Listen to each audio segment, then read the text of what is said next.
MMA Journal Canada is partnered with Unity Underwear, King's Fightwear, and MK1 boxing equipment. Use code DREAMER to save 20% off your total purchase on all Unity apparel, and head down to the MK1 shop to save 10% off their world-class equipment with code MMAJournalCA. Horse hold me like a ripcord, break me down and give me up.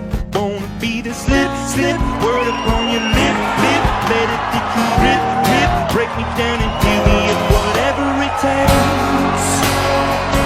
Cause I love the adrenaline in my veins, I do whatever it takes. I'd like to bring attention to Jasmine Warrior Princess. The page is all one word. I'd really like you to take a look at the page and help this little girl truly get the support she needs. She really is a warrior princess. Thank you very much. Oh, hey, how you doing, Cody? Good. How about yourself? Good. First and foremost, thank you for your time, sir. No, thank you for having me on. You got some pretty big names on here, so it's an honor to be here.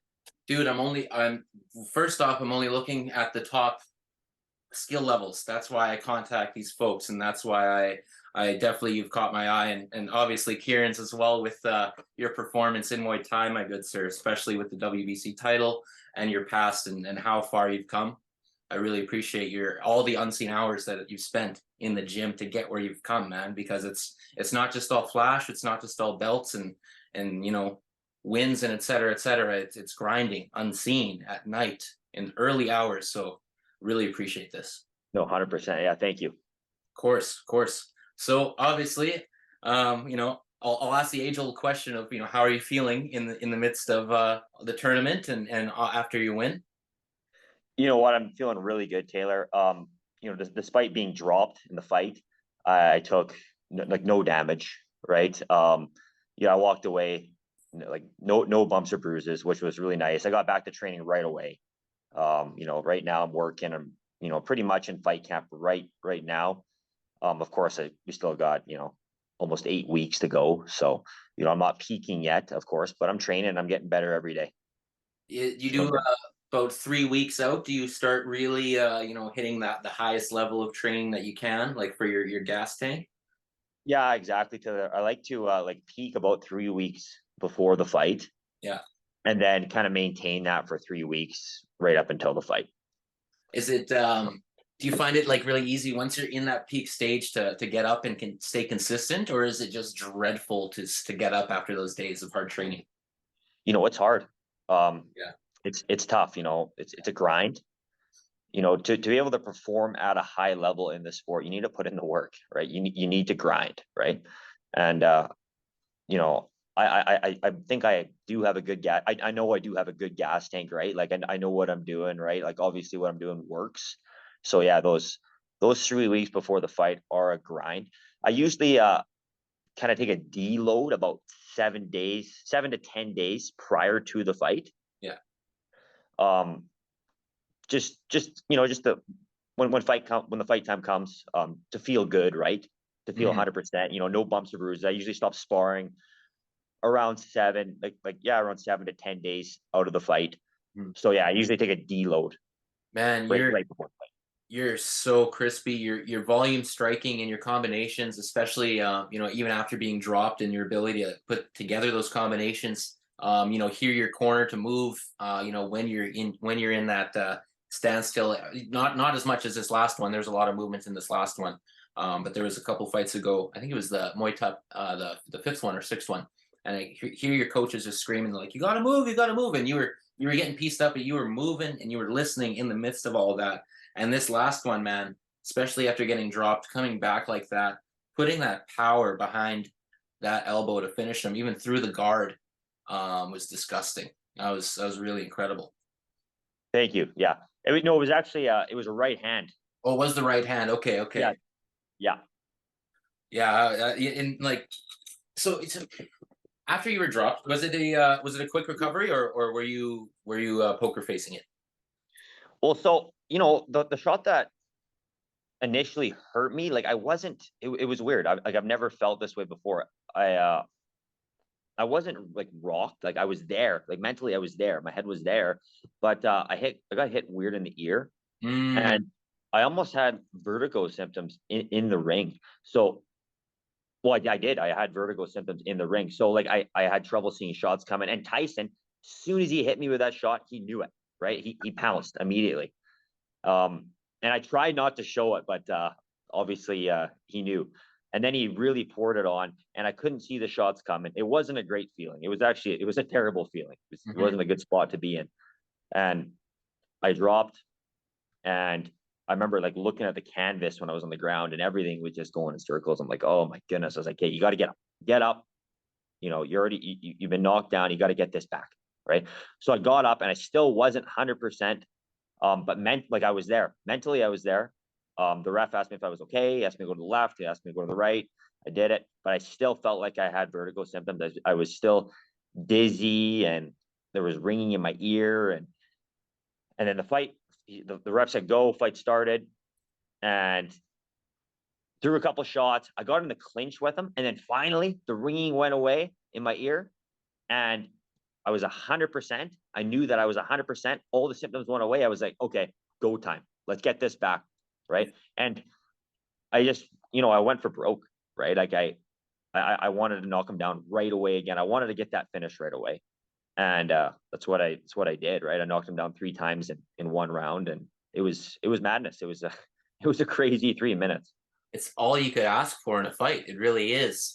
Someone to get knocked down, face adversity, fight through that, because you could kind of tell that you were kind of fighting through something there until that switch turned back. And as soon as it did, man, yeah, and fighting through that to get the win in the way you did too. And this is such an incredible route, right? Because this isn't now obviously already having the WBC Muay Thai title, already incredible. Like you can go, a lot of people would already just, you could go and defend, and you could hang it up and be done and open up a gym, and you would be successful. You would be done. That would be your career. You could train multiple world champions, and that would be it. But no. Not for you, sir. No. This is why this is so exciting, because this is one of the biggest and most exciting sports on the planet, and you're getting the road to one of the biggest organizations for this, one championship, which is, I am so upset with combat sports media, and this is why I've taken this this honor to speak with you folks, and to speak with, if you looked at any other MMA page after John Haggerty won the title, the next day you wouldn't see any news on it. You know what you saw? You saw Nate Diaz choking out fake Logan Paul. I won't say the MMA pages, but I unfollowed them all. There's over a dozen. I didn't see a single one comment on Haggerty's win. I don't see anyone commenting on Muay Thai World Cup.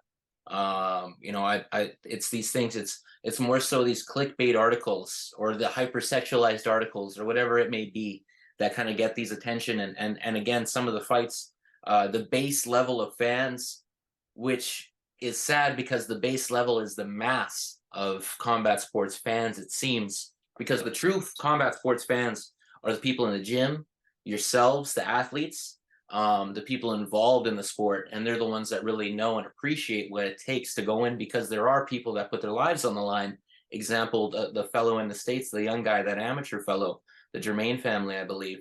Amateur fight, I think it was one of his first ones, and yeah, bad shot, head hit the canvas, and he's in a coma, fighting a coma.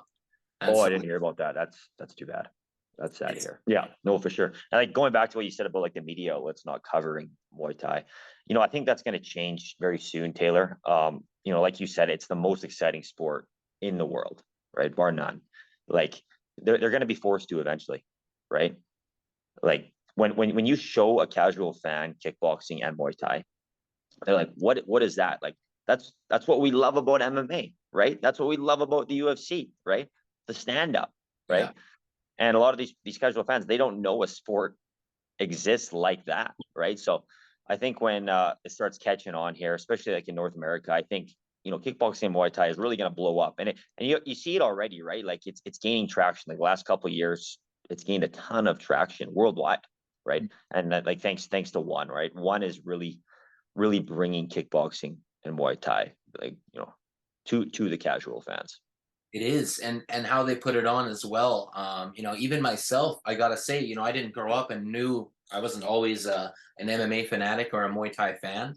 I slept on it for the longest time, been a fan of Muay Thai, and now when I watch boxing, I love boxing, but I'm just sitting there like, kick leg kick, elbow, something. Come on. it's like Yeah. it's like you know, blue balls for fighting, honestly.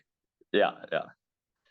You know what? I think, Badr Hari said it best. I don't know if you know who Badr Hari is, but Yeah. yeah, you probably do. Obviously. Boxing's good. MMA is good. They're both great sports, but I think, kickboxing and Muay Thai it's the best. It's the greatest sport in the world. It is. Yeah, it Yeah. is. There's no leverage. There's no lull time. If it's lull time, it's your micro adjusting, your micro planning. There's no like, you see Kevin Holland going like this while he's blocking a choke. Like that's just dead time of like, I'm safe for a 10. There's no I'm safe feeling in Muay Thai and kickboxing. It's constant shit, I better be safe. Shit, I better like it's not, especially obviously this at the like millionth of a second level. So yeah, it's definitely a different gear, especially when someone that's never seen it before. Even UFC fighters that haven't seen Muay Thai, they're just blown away, and they even say like, if you want to go learn, go train with the Muay Thai guys. Mhm. Yeah, for sure. And like, there's nowhere to hide too, right? Like even in the clinch, you're getting bombarded with knees to the body, knees to the legs. It's just savage, right? Like there's literally nowhere to hide. It's three or five rounds of absolute craziness, right? There's no boring fight, in my opinion. There really isn't. There really isn't, and they're not making it any less exciting with the 4-ounce gloves. It's just more exciting. It's just more insane. It's just more madness, right? Like it's just less, or I should like they're making it better, like with the 4-ounce gloves. Like it's just yeah, even especially watching guys like you that can really put it on with that and utilize that, and it's a whole nother game too. It's so close to bare knuckle where you have to, you're gonna get hit in the back of the head if you don't move properly and your guard isn't up back there or something, or if you don't move out of the way properly. So For sure, there's not much to those things, right? Like they completely changed the game. They actually changed the game more than I thought before fighting in them. I think that shot that came through to my ear, that hit me in the ear, wouldn't have came through like that if it was a 10-ounce glove, right? 100%. So yeah, like the range is different, the defense is different. They completely changed the game, and I think for the better, right? It's extremely exciting to the spectator. Oh, it absolutely is. One of my favorite fights being Wang Tai and Liam Harrison. Oh, wild, yeah, crazy. Yeah, anyone that's watching this, stop and go watch that right now, because it's that's worth all the time in the world, and then go and we just praise the television in front of them, and just hope that they feel their praise, because those kind of fights, when you leave it all in there, man, when you're dropped and you got to get up and face adversity and you come out with the win, and even if you come off with the lose, like props to Muay Thai as well, those fights are stamped in time forever, man, and those are what true fight fans like yourself as well just appreciate. And that's what like even to get it even to a bigger perspective, that's what like the gods, the fight gods, and like all the warriors, because that's on top of honoring the sport and all that, it's also honoring all the greats, everyone that stepped in there. You want to do all these guys right. I just to think that Raymond Deckers is looking down and watching you perform or something, that's just like tingling to like actually think that that's a thing. Yeah. I want to ask you, like, who really inspired you to start fighting? You know what? Before I started fighting, Taylor, I never really watched it. Like I watched the odd boxing fight that was on TV. But like I didn't really know any of the names aside from like the big names like Tyson and stuff, right? Um, I really just started fighting to get into shape, right? I literally just quit hockey. I had nothing really else to do. I wanted just an outlet, so I started kickboxing, and turns out I really enjoyed it, and I trained for about 3 months, and my coach asked me if I wanted to fight. I wanted to try it. I was like, sure, let's try it. Let's do it. And had my first amateur fight, and ever since then I just been hooked, right? And then early on in my career, I really started watching guys like Nicky Holtzkin in Glory, like Joe Valtellini, those guys I really looked up to. I still look up to this day. They're legends. But yeah, like watching Nicky Holtzkin early on in my career, I was like, I want to be like that guy, right? That guy's legit. That guy's sick, right? I just loved watching his fights. Monster, like what you would see in it, like what movies kind of want to script their fights on. Honestly, they would want to copy those styles of fights to make them Yeah. seem as like the most brutal that you can get, because that's what they were and that's what they are. It's incredible, man.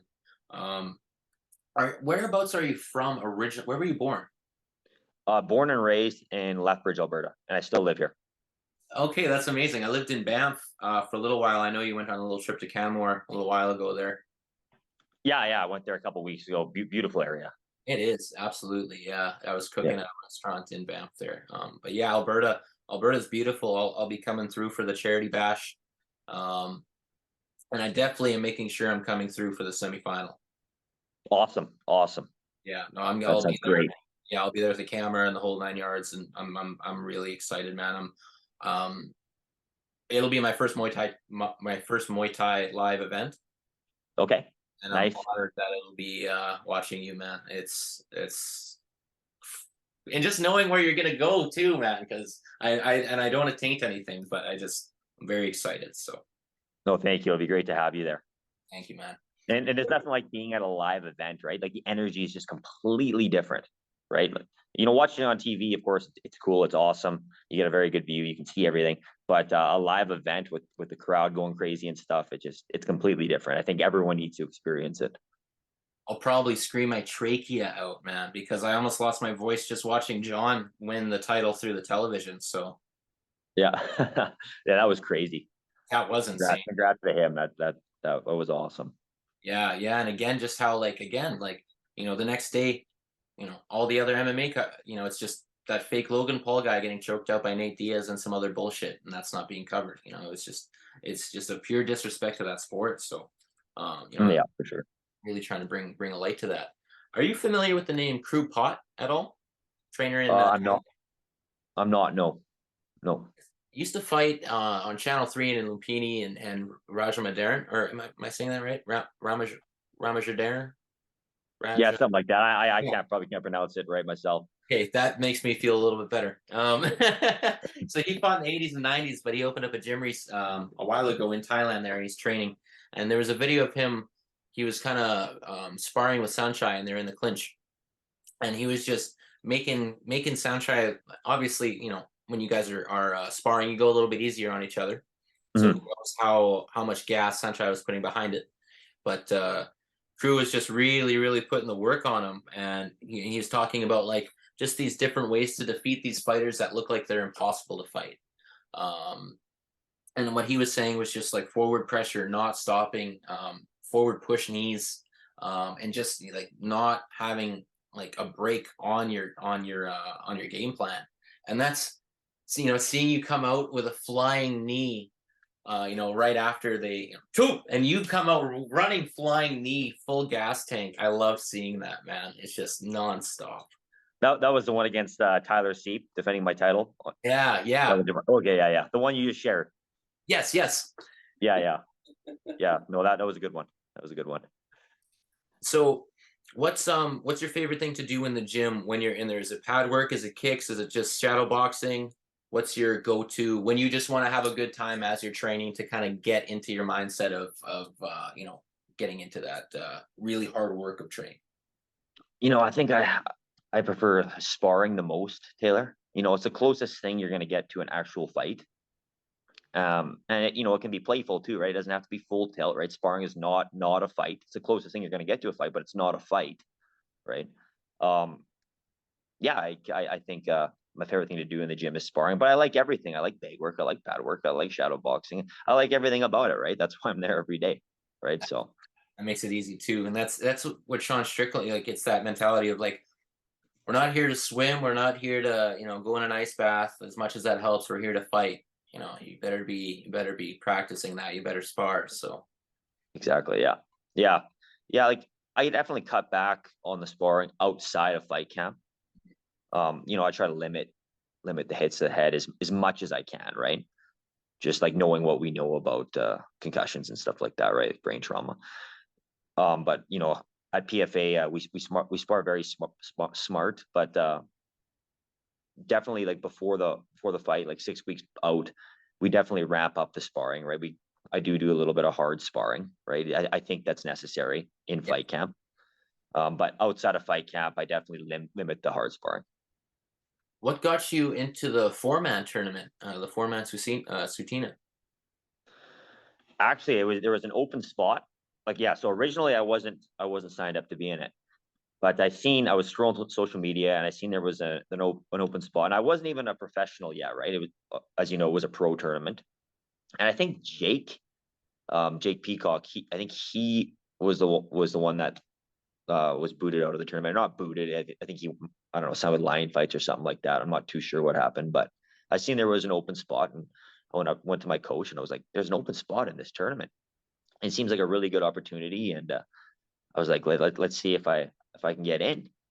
So my coach Brad Wall, he contacted Kieran, and Kieran's like, absolutely. And I was like, awesome. And like being not a professional yet, right? Like all these guys were pretty experienced pros at the time. And making my pro debut on a tournament like that, that's big, right? Yeah. So I was absolutely pumped when I heard I was going to be a part of this tournament. And it really kickstarted my pro career, right? Like winning that tournament really put me on the scene quick. Mm-hmm. I think that was an excellent way to start off my pro career. It was a gamble for sure, right? Because most guys when they start their pro career, they take an easier fight, right? First couple fights, easier fights. Just slowly get going. But no, I went right into the deep end right away. Yeah. And I fought a tough guy named Cody Laskar. I don't know exactly how many fights Cody had at the time. I believe around 10 pro fights, and probably a big amateur career as well. But yeah, I beat him. It was a good 3 rounds. I believe I won all 3 rounds.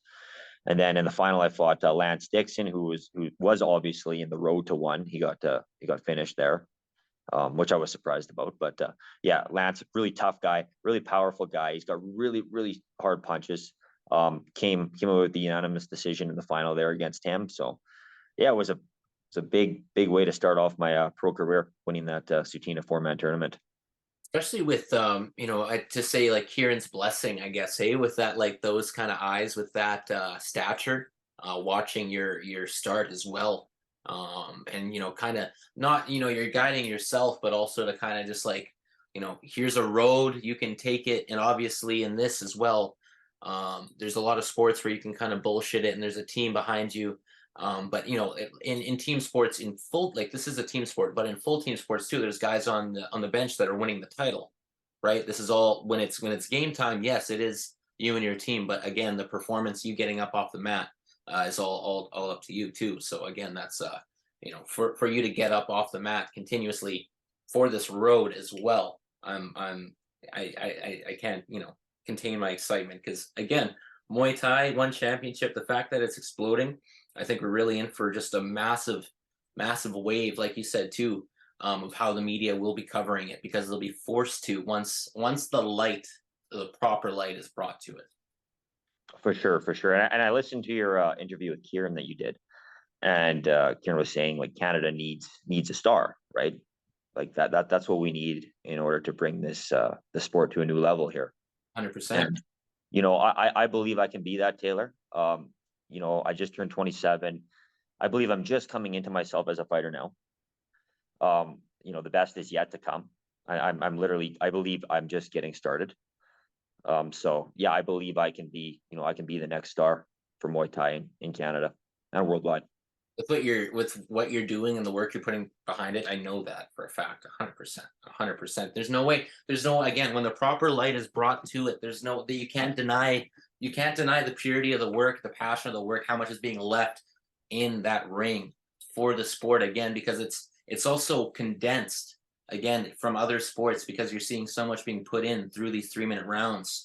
Or 3 or 5-minute rounds. It's so much action is forced, even more so than any other sport in Muay Thai and kickboxing, as we spoke on already, just from all the adjustments, and there's no safe zones. For sure, and especially with what one is doing, right? Like the 3-minute rounds, there's no time, right? When you have 5 rounds, you can use those first 1 or 2 rounds to feel your opponent out a little bit. The 3 rounds, it's just an absolute sprint, right? It's madness. You have to go. You have no time. You cannot give up a round, right? So I think it makes the 3 threes makes the sport very exciting. I think what one is doing is very exciting. I think they're changing the game, and for the better.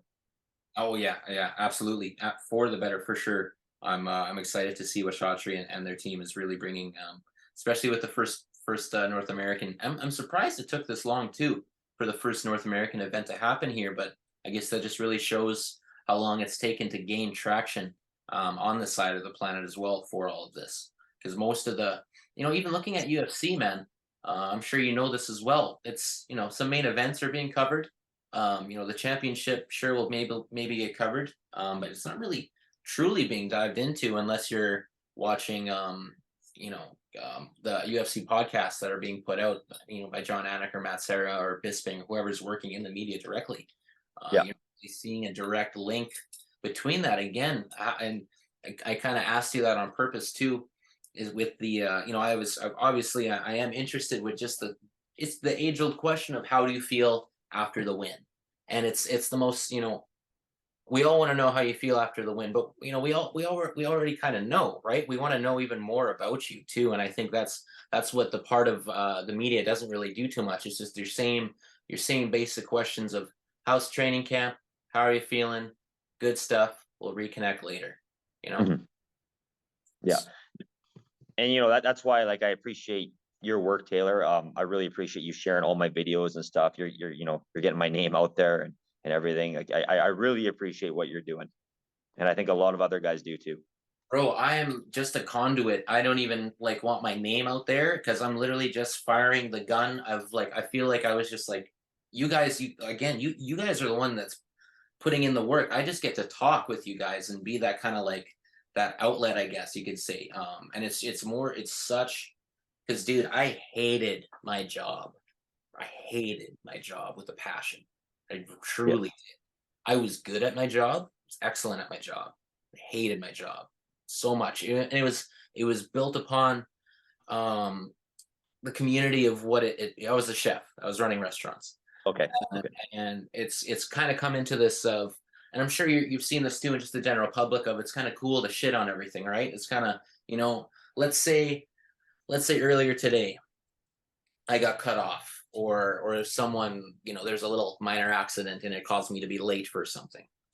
And I came into this, Cody, I was late. This lady, blah, blah, blah. And, last week this, and, it kind of seems to be the narrative of everyone's life to just be focused on these kind of small, shitty things that happen. And we could kind of just look over and, and part of why this is so, I feel like this is such an honor. It relates those things. So think about getting dropped and then getting up and having to perform. Now think about a minor inconvenience in your life and then just moving forward with your day with a good attitude. The difficulty in those things is so different. If you get dropped and you have to put on that face and then go be physical against someone, opposed to, and I look at things in a very extreme way, and this is why it touches me so much, is that when I see that adversity that you guys put on, it's made me so much better. And I don't like to make this about me. It's made me so much better.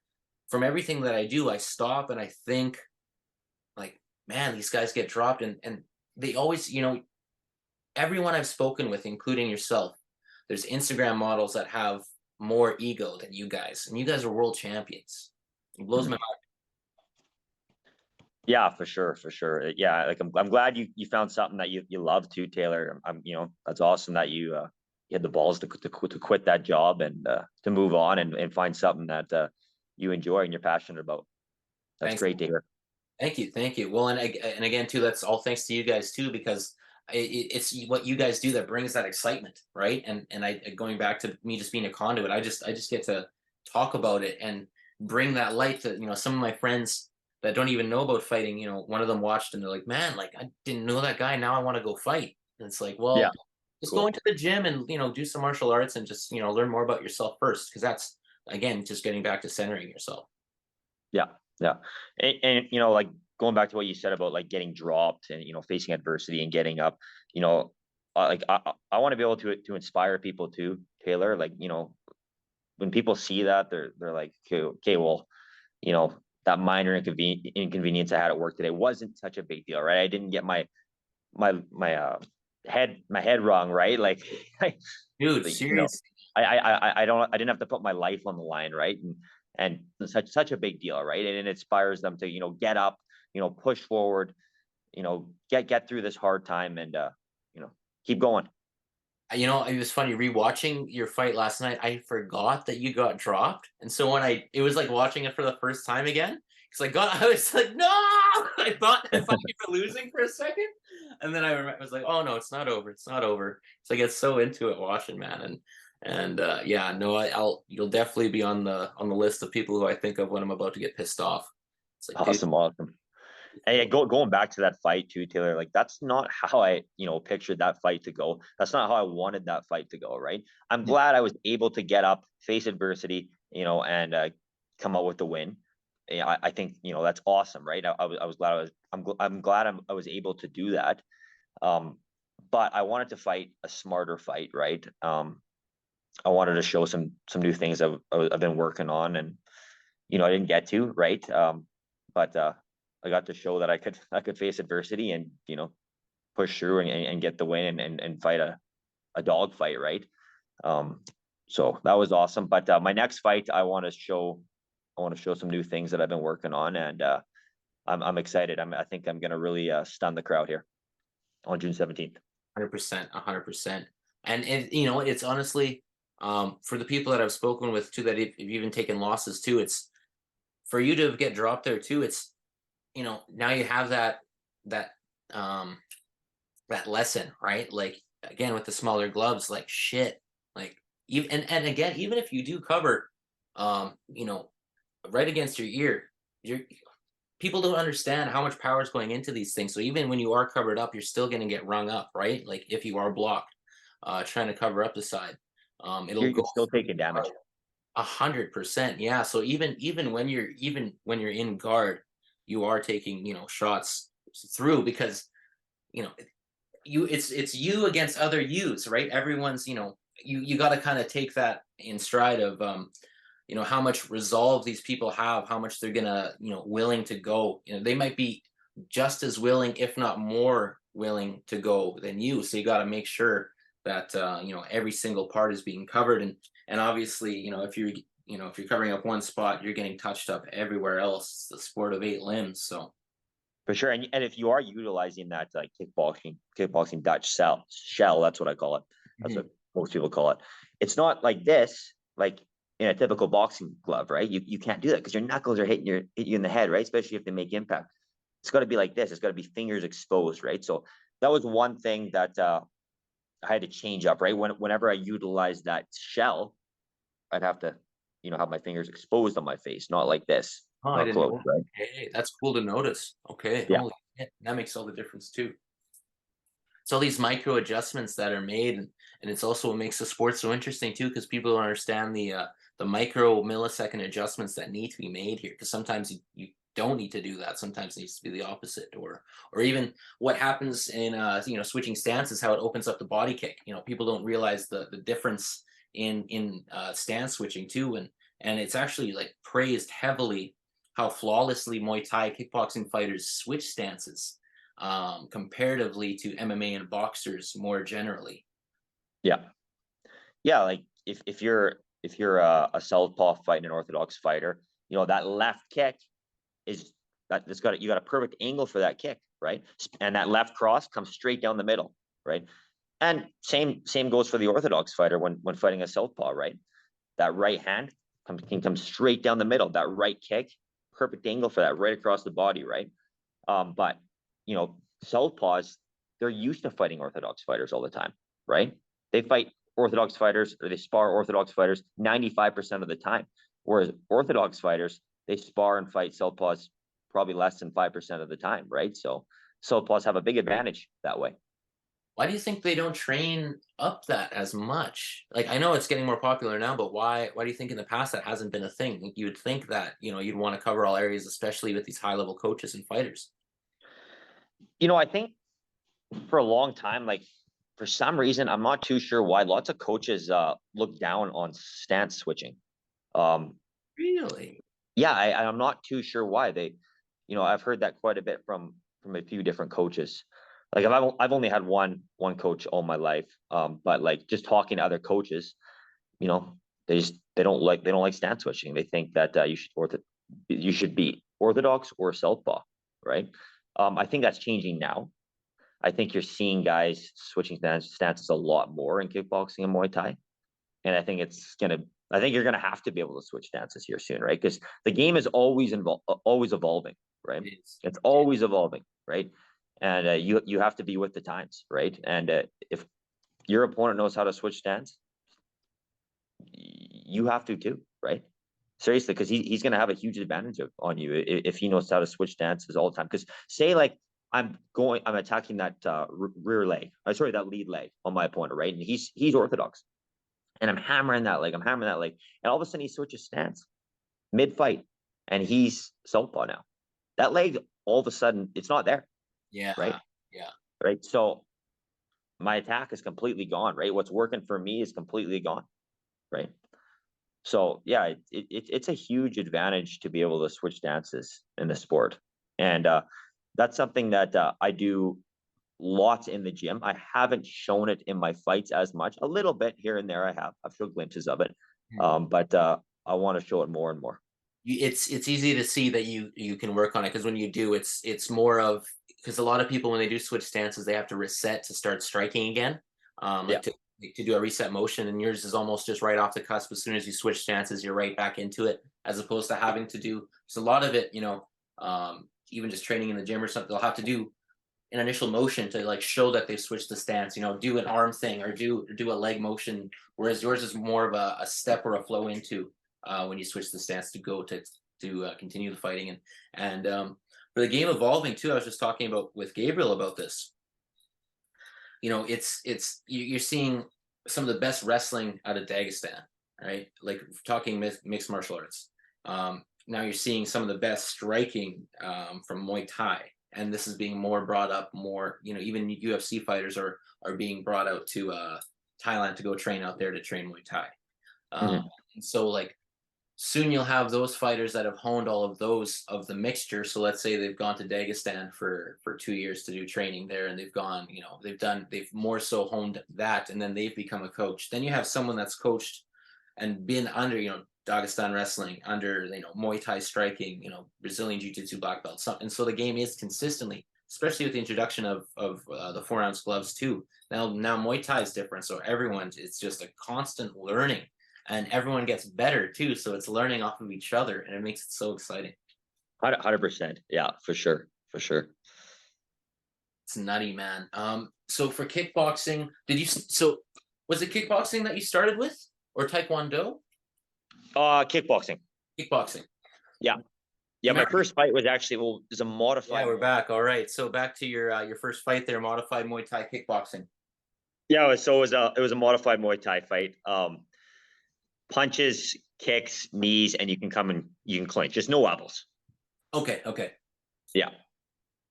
That's one thing that's really I spoke with Regan Ursel about, was the ability to be able to hold back and transition. Especially being a champion in both sports at lightweight in one, having that control to switch. It's obvious that comes with all the skill, the stance switching all the time in the gym, and all this time at Sityeondong as well. And I almost get offended when people don't know Regan Ursel's name. It's nuts. It hurts. He's a great fighter for sure. I've been watching him for a little bit now too, and yeah, he's super exciting to watch. And his ability to transition from kickboxing to Muay Thai and back is pretty impressive. Are you familiar with Tagir Kalilov? Yes, I have watched a couple of his fights on one. For sure. There was that viral clip of him piecing up Rodtang. That was that one big clip going around where Rodtang took, I think, 3 or 4 hooks to the face and then just went like this. It was like, what? I've seen that. Yeah. So that was and that was Tagir Kalilov, and many people don't know his name, even though that was one of the most viewed One Championship videos.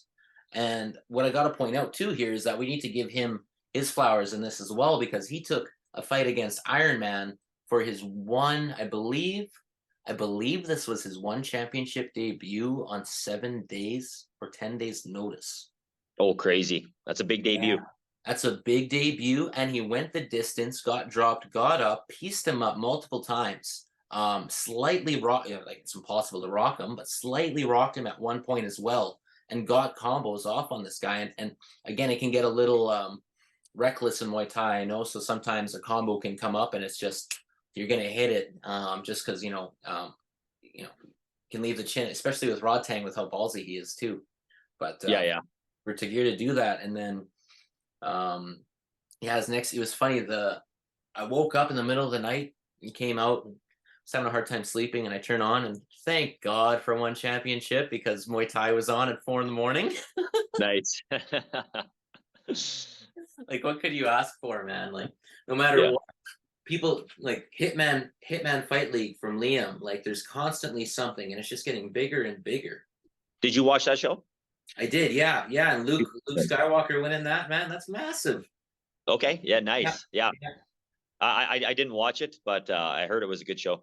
I caught highlights to watch, like to piece up as much as I could, and I'll be speaking with Luke as well in the future as well, man. I'm trying to speak with all you guys that are just the monsters of the sport, man. It's again, it's an honor. Awesome. Yeah, thank you. Of course. So personal stuff. What do you like to do besides beating the shit out of each other and sparring and just obviously I say that in a respectful way of it hones the body, mind, and soul. I purely mean that out of that way. No, for sure. Yeah, I get it. But what does Cody like to do on his time off? Fly fishing, Taylor. I love fly fishing. Oh shit.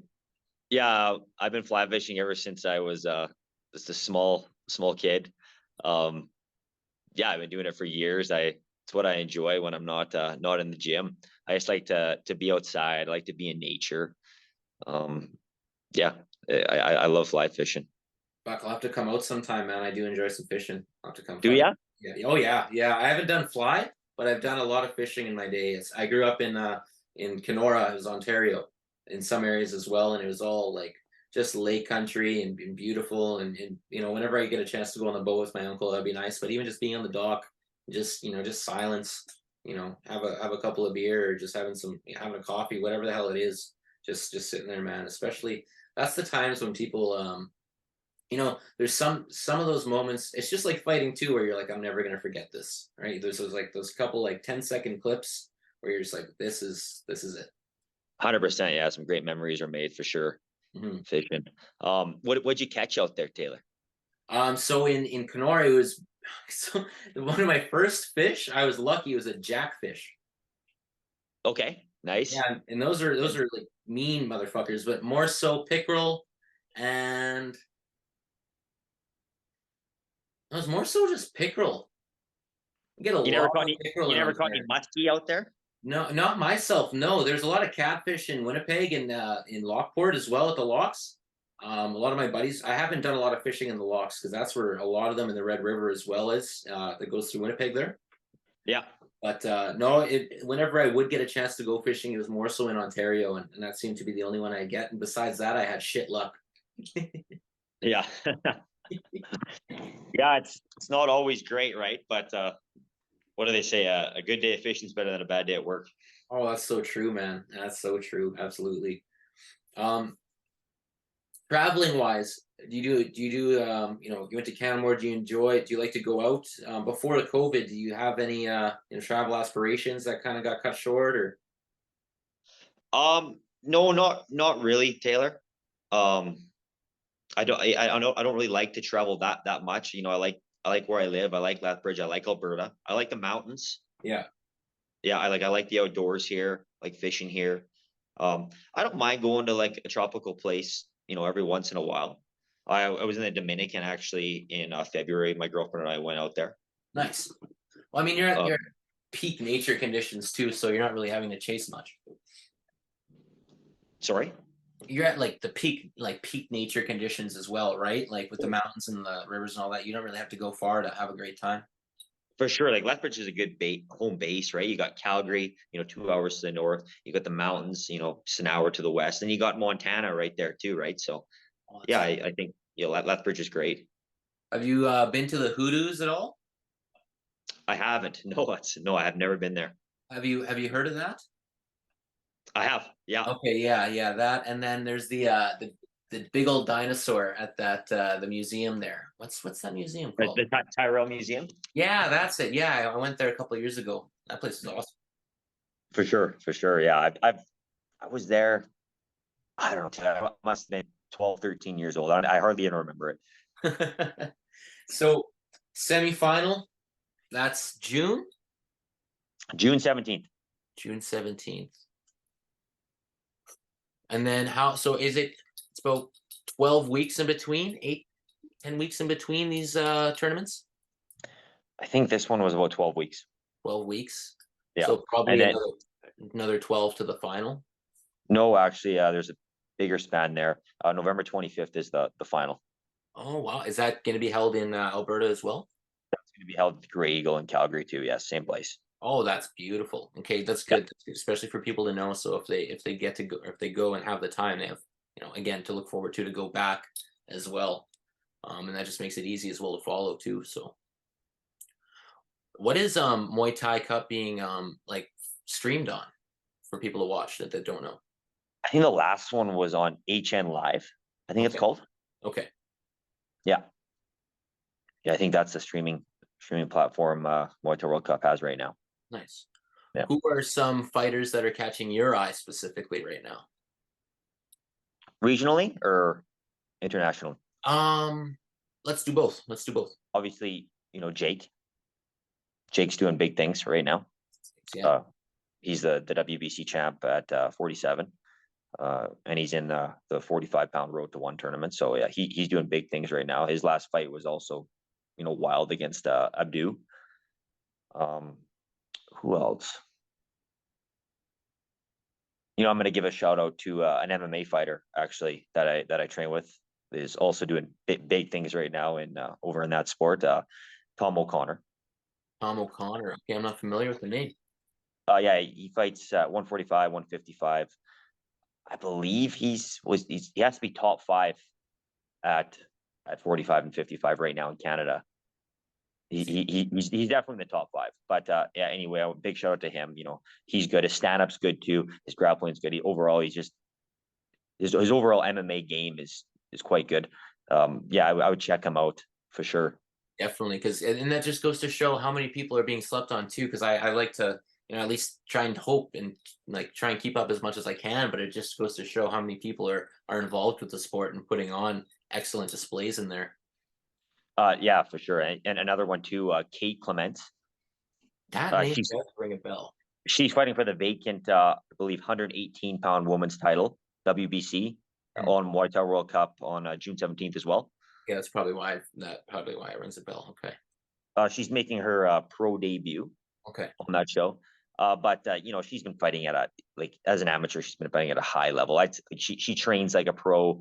She lives like a professional athlete. She's been living like a professional athlete for years now, right? So yeah, she fought high level as an amateur. I think she's going to do big things on the pro scene. I think she's going to capture that WBC title, and you could see her in one day as well. The World Cup too, it like the production wise as well, it looks like one championship too. Like, not that they're copying it at all, it like the production wise, the style of filming as well, it looks really good in there. The angles are getting on top of the action that is combined with it just fits so perfectly for like just not mind numbing, mind melting striking. 100%. Yeah, what they're doing over there is remarkable. Before the Muay Thai World Cup in Canada, there wasn't really a place to fight as a professional kickboxer or Muay Thai athlete, right? Before Kieran came along. So, him, yeah, for sure. Like the odd MMA show would have a pro kickboxing or Muay Thai fight, but that's about it, right? Kieran came here and started the Muay Thai World Cup, and ever since then, kickboxing and Muay Thai has grown huge. So big props to Kieran. Huge props to him. Thank you to him for providing us this platform and a road to get to big shows like one. I was watching prior to chatting with him, I was watching an old interview with him. It was before he came out, and hence the name of the edition, the Dreamer edition there, because everyone calling him a dreamer, and just part of that's, it just fits so well with you folks as well. You tell someone like, yeah, I'm a professional fighter, especially growing up or training for it. I could just think of even just the second thoughts of how old school guys, or people that just like, well, no, you should go and get a job. Like, well, no, I do have a job and it means the world to me, and I care about this more than anything on the planet. And not only this, it's going to help people get better, including myself, and I can be an inspiration to other people. Mhm. It's yeah, Mart, it should be revered as the best sport on the planet, 100%, because there's no lying in any part of it. Like I said too, there's no safety. There's, like you said, there's no safety. Like I said, there's no bench that you can be sat upon to win the title with. You can't be a backup goalie in Muay Thai and win a title. For sure, for sure. Like, and I think it'll get there, Taylor. I just, it's going to take a little bit longer, right? I think, but like we were talking about, the last couple of years, it's made huge ground, right? And I think in another couple of years, it's going to be even bigger, right? I think with time, it's just going to get bigger and bigger and bigger. Yeah, I'm really excited to see where it goes, and I want to be a big part of it as well, right? Like we were talking about before, like, Canada needs a star, and I want to be that star, right? I want to be the star that represents this country and this sport, right, worldwide. Dude, and especially with that, like, that's like I don't know if you're familiar with Skyrim at all. I'm not, no. There's a certain part in the beginning of the game where the elders of the mountain, they make this like sky shattering scream, and it's like the calling of the dragonborn, and it's like that's kind of what's happened here, is like the elders have called, like they need someone, and now it's who's going to trek the mountain, the 8,000 steps up, to go and take that, and it's really exciting, especially for someone like yourself that's hungry, that knows that shot is there. Because once someone with your level, with that passion, and like the team behind you as well to get there, there is no other formula to like make a star, to make someone that's exciting in this sport too. For sure, for sure. And I think you said something good there, like team, right? Like, yes, this is an individual sport, right? When you get in that ring, it's just you in there, right? But it takes a team to get there, right? A team of teammates, good coaches, good manager, good gym overall, good support, sponsors. It takes a whole team to make someone successful in this sport, and I'm very thankful that I have all that. I have amazing coaches, Brad Walling, Connor Derry. I have an amazing gym at Progressive Fighting Academy. I have amazing teammates there, right? Great training partners, guys like Tom O'Connor, Kate Clements, and actually my coach, Connor Derry, also trains with me, and he also manages me as well at the moment. So yeah, I'm so lucky that I have the team that I do. It would be an honor too to have all of those folks on in the future as well, just to talk about the team, because I like to not only make a relationship with one of the stars from the the gym, or whoever has the title too. I also like to talk with those people, that, because like you said, it's a team, right? And so like without those people there too, you wouldn't be who you are today. You need that team. You need those people there. You need someone to practice with, and to do those fun sparring sessions with, because that's some of the where you learn the most about yourself too. And you get hit accidentally a little bit too hard, you just move, you learn these little things. And especially when you have a team where you can go in every day and not be worried about these little micro things that regular jobs that we have to deal with, like, oh, how is this person going to react to me, or how did last session go, are they going to be all right? Like, more so in the gym, it's not really found in that style, because what you see is what you get. It's not really a lot of BS behind people in martial arts. No, you can't fake it, right? Because if you fake it, you're going to be exposed, right? Come fight time, you're going to be exposed. So yeah, you can't fake it in this sport. It's the best. So it's like, yeah, and there aren't many other things that you can relate that to, because there's so many, now now even with AI, like there's so many things that can just be faked.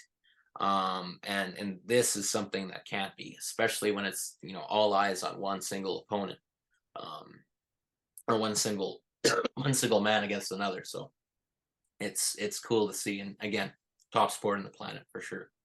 Yeah, for sure, no doubt about it. So okay, internationally, who are you looking at?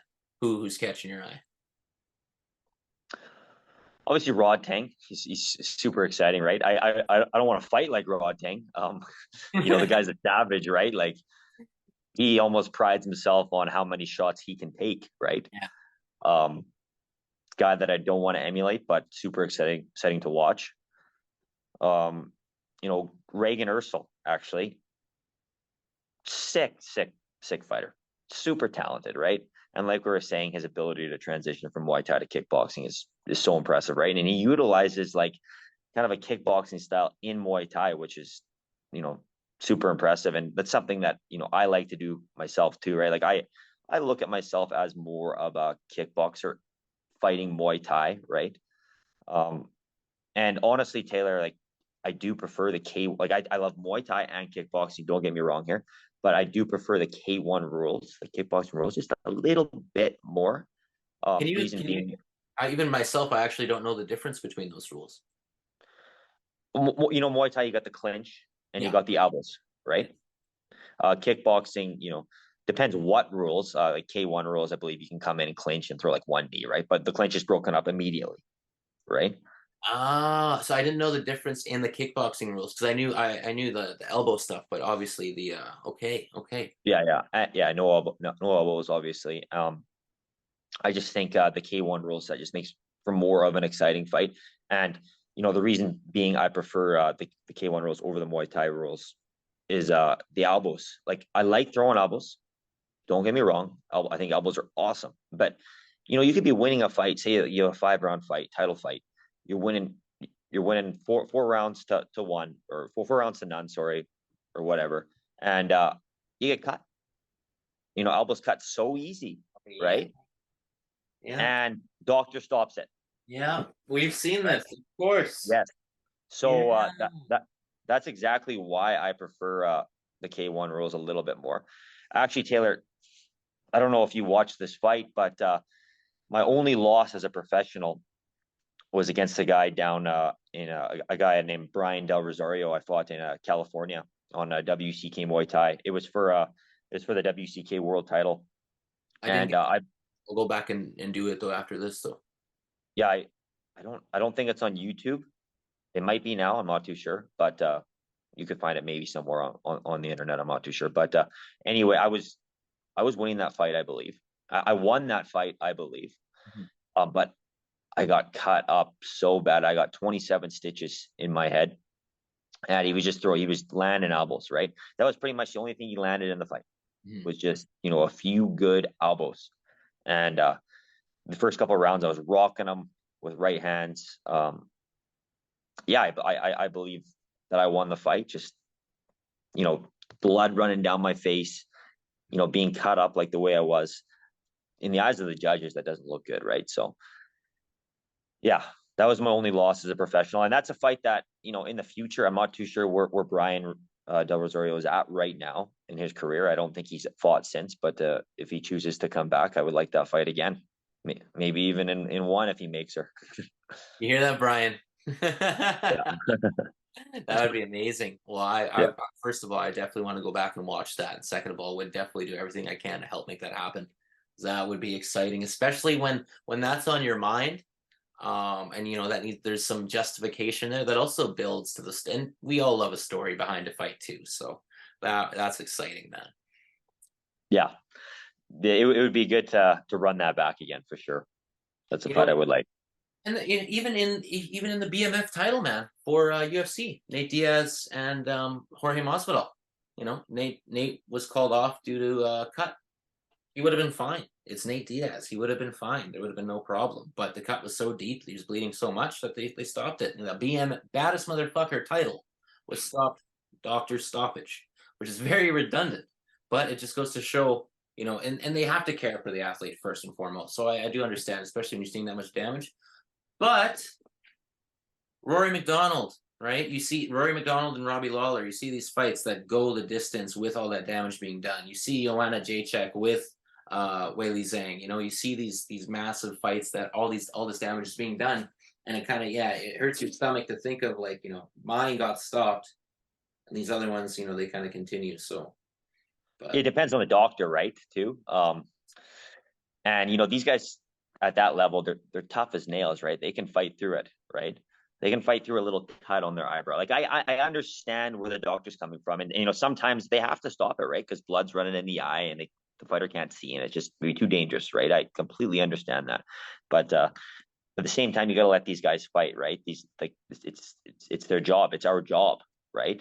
There's a lot on the line, right? You know, give them a chance. And it's such a balance of, again, say, like, a good example of that is Adesanya, his loss to Pereira. You know, that you know, he was against the fence, he was up, head looking down, wasn't looking too good, so it was stopped. He was protesting as well, but again, you know, Alex Pereira said, you know, all it took was one more left hook, and you know, he would have been lights out for good there too. So it's such a fine balance of that, and I just want to, you know, talk about. Did you watch that the last fight, his win against Pereira to regain? I didn't watch the whole fight. I just seen the highlight there at the end. And oh man, what a beautiful sport, eh? MMA. Crazy, and you know, Pereira is not an easy guy to knock out either, right? Like he's tough as nails. So props to Izzy. Well, and same thing, like for yourself too. It just shows how hard it takes to, or how hard it is to go against a shot to the ear, because that's really what did it, you know, to get that equilibrium all messed up. So yeah. So really, you'll be turning it up within 3 weeks of the fight. So that'll be end of May. It'll be war mode basically for you. You know, Taylor, it's war mode right now already. Oh, I love it. Yeah, it's war mode already. But yeah, 3 weeks prior to the fight, that's when I'm gonna peak. Right. Go ahead. And you know, I'll, like I said before, I'll keep that you know, level of fitness. I'll keep everything sharp right up until the fight. You know, 7 to 10 days, I'll take a deload, you know, to make sure that I'm not overtrained and I come into that fight as fresh as possible. I was wondering, like, for guys like you in this mode, is there, you know, go-to person you listen to, or a mantra that you repeat, or a song, or anything that, like, just lights the fire on top of knowing what your performance will get you? You know what? Not really, Taylor. Like I'm self-motivated, right? I want it, right? Yeah. Like I want it. Like this is what I've been working for a good portion of my life, right? Like, you know, 10 plus years now I've been doing this, right? And the opportunity is here, right? To get to where I want to be, and that's one championship, right? Like that is the place to be right now. That's the top organization in the world. So, you know, being in an organization like or being in one would be huge, right? And when I get to one, I don't want to just compete. You know, I want to dominate, right? I want to dominate all the way through, right? I don't want to just get there. I want to do well, and I want to be the one championship. I want to be the champion one day, right? I want to have that belt. You know, having that one championship belt would be amazing. Words wouldn't even be able to describe. Like I couldn't even describe it. How amazing that would be, right? So, you know, we got a lot of work to get there, right? Like there's a lot of work to be done to get there, but I know that I am going to get there. I'm going to do it. You know, step by step, I'll do it. I'm gonna get there. I know you will, man. I absolutely was from the bottom, ever since, like, just from watching your highlights, and just what caught my eye, just seeing it's, you can see it, like I said, leaving everything in there. And then, like you said, how, like, you are very, well, all fighters are, and we all are very critical of ourselves, but you're very open with what you need to improve on and what you want to show us as well. But again, those improve, man, like, it's a fight, right? So obviously it's going to happen where, you know, things happen where you get dropped, or if you don't perform the way it happens, it's all in millionths of a second, hyper, like, just crazy reaction time and decisions to make. So the fact that you still, you know, WCB champion on this road to making this, you defended your title as well, and you know, Without a doubt in my mind, man. And it's really an honor that you've taken this time, because I know when it is war mode that all this time is it's very valuable. Yeah, thanks again for having me on, Taylor. Like, again, I really appreciate your work, and I really appreciate you sharing all my videos and stuff and getting my name out there. Yeah, and it's an honor to be here, right, on top with all the big names that you've been having on this show.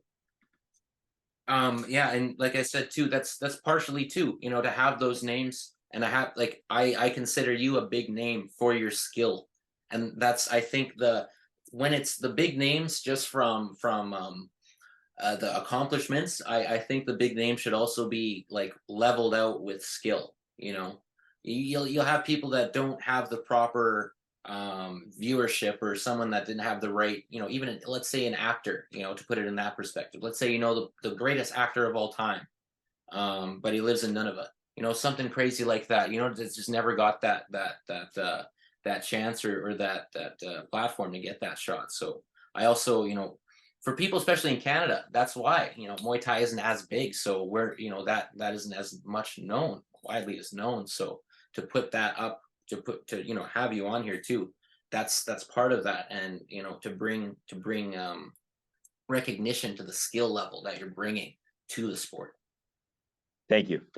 Yeah, and like I said, Taylor, like I want to be a huge name in this sport. I want to be like, when someone mentions kickboxing and Muay Thai in Canada, or even worldwide for that matter, in 5 or in the future, I don't know how many years, but when someone mentions kickboxing or Muay Thai, I want them to think of my name first. 5 years. 5 years, man. 5 years. Yeah. Yeah. Okay. 100%. 100%. You and the kind of like you said, you want to be champion, and when you do get to one championship, it's these, putting it out there into the universe, honestly, as cliche as it is, saying these things, reaffirming them, and actually, because when you sit on them and you kind of, this, like, when you truly believe it, something's going to happen, you say it, and not in a way of gloating to anyone. You're not gloating to anyone. This isn't and it's not to show off an accomplishment. It's to show and to bring the people along with you that have supported you all those years, all that time, and say, hey, I'm going here. You're coming with me. I'm going here. You're going to be there when I get there, and I'm going to bring you there through all that time. And I want you to be there to support me as well, because I'll support you when they get their moment, whatever it may be, whether it be high or low. So, it's such a mutual respect, man. And, I don't want to take too much more of your time. So, pretty decent spot to end it there, but I would really like to speak with you maybe prior, a little bit closer, coming up to the fight, and obviously keep in contact as well. 100%. Yeah, like we can preview the fight a little bit. Of course, I don't want to give away my game plan for this fight, right? But yeah, for sure. Let's do it again before June 17th, and we can talk about that a little bit more. That'd be awesome. Yeah, absolutely. And then I'll be there, and I'll be there for your post-fight win, and we'll chat then too. That sounds great. That sounds awesome. Man, thank you so much for your time, Cody. Sorry about the little delay there. Really appreciate you, man. No worries. Thank you, Taylor. Have a great day. Dude, anytime. And yeah, if I'm ever in the area before then, I'll come hit you up for some fishing. That sounds great. Let's do it. Have a big burger too. I want to, I'd love to, these fighters, when you guys are on a weight cut or something, just taunt, or not taunt, but like, let's go get a burger. Like, come on, come cheat a little bit. Taylor, like my diet is pretty much like on point year round. That's something, that we could talk about then on the next one too. Perfect. Okay. Well then, yeah, we can go into deep detail then for that too, because I actually haven't gone into, that much detail on how much it takes to keep you guys in shape year round. I'll make you a grass-fed organic burger. Does that sound good? Dude, you come here, I'll make you a burger. One of my own. Okay, whenever the time is best for you, I'll make sure I'm there, because I'm free, baby. It's all whenever you need, whenever's best for you and you got the time and the girl's ready, I'm there, man. Sounds good. Let me know. Cody, anytime, everyone. Thank you so much, brother. We'll keep in touch real soon. Have a good one, man. Thank you. You, brother. Appreciate you. Cheers. Chata na destidla at iya dasa at chata aka klamana chije dinis owa At least I go down to the grave and die I really need my body and my soul to be a part of